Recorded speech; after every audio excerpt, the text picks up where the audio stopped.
Paste छान परतून घेते। आलं लसूण छान परतून झालेलं आहे, लसूण आणि मिरचीचे पेस्ट। आता यात भाजी घालून घेते मी आणि लसूण असं थोडासा मोठा मोठा वाटून घ्यायचा, म्हणजे त्याची टेस्ट छान येते। आता यात मी भाजी घालते।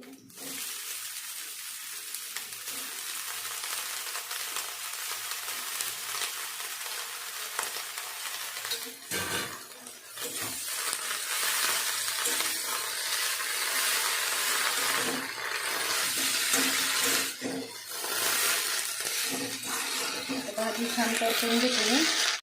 मीडियम गॅसवर भाजी छान परतून घेऊ आणि मगच मीठ टाकूया त्यात, कारण आता परतून घेतल्यानंतर भाजी आणखीन कमी होते, म्हणून मीठ भाजी छान परतून घेतल्यानंतरच घालायचं।